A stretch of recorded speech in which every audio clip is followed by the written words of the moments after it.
Hi friends, welcome back to cinema vision. குணமாக்க முடியாத நோயால் பாதிக்கப்பட்டு வராங்க தமிழ் சினிமாவில் முன்னணி நடிகையாக வலம் வந்துட்டு இருக்க சமந்தா. தமிழ் சினிமாவில் ஒரு முன்னணி நடிகையாகவும் பிரபல நடிகையாகவும் வலம் வந்துட்டு இருக்க ஆக்டர் சமந்தாவுக்கு எக்கச்சக்க ரசிகர்கள் கூட்டம் இருந்துட்டு இருக்கு அப்படின்னு சொல்லலாம். சமந்தா நாக சைத்தன்யாவை தான் திருமணம் செஞ்சுக்கிட்டாங்க. ஆனால் திருமண வாழ்க்கை கொஞ்ச காலத்துக்கு அப்புறம் அவங்களுக்குள்ள ஏற்பட்ட கருத்து வேறுபாடு காரணமாக அவங்க விவாகரத்து வாங்கிட்டாங்க. அதை தொடர்ந்து நாக சைத்தன்யாவும் சோபிதா துலிபாலாவை ரெண்டாவதா திருமணம் செஞ்சுக்கிட்டாரு. இது சமந்தாவுக்கு எந்த அளவுக்கு காயப்படுத்திருக்கு அப்படின்னு தெரியல. அதுக்கப்புறமா சமந்தா மனவேதனையோடும் தனிமையா தான் இருந்துட்டு வந்துட்டு இருக்காங்க. அதை தொடர்ந்து மேலும் சமந்தா வெப் சீரிஸ்லயும் சினிமாவிலையும் தொடர்ந்து பிஸியா நடிச்சிட்டு வந்துட்டு இருக்காங்க. அந்த டைம்ல தான் சமந்தாவுக்கு மயோசிட்டின்ஸ் ஆட்டோமின் நோய் இருக்கிறத தெரியப்படுத்தி ரசிகர்களுக்கு எல்லாம் தெரியப்படுத்தி அதிர்ச்சியை ஏற்படுத்தினாங்க. இதை தொடர்ந்து சமந்தா இந்த வியாதிக்கு ட்ரீட்மெண்ட் எடுத்துட்டு வர நிலையில ரசிகர்கள்ல இருந்து பலருமே அவங்களுக்கு உங்களோட அடுத்த பிளான் என்னன்னு கேள்வி மேல கேள்வி கேட்டுட்டு வராங்க. அதுக்கு சமந்தா இப்ப ஒரு உருக்கமான பதில சொல்லியிருக்காங்க.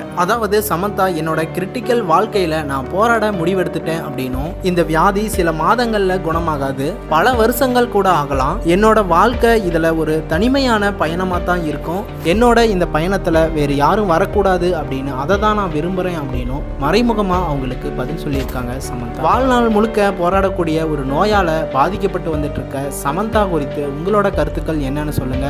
தொடர்ந்து அப்டேட் தெரிஞ்சுக்க சேனலை சப்ஸ்கிரைப் பண்ணிக்கோங்க, பெல் ஐக்கனையும் கிளிக் பண்ணிக்கோங்க.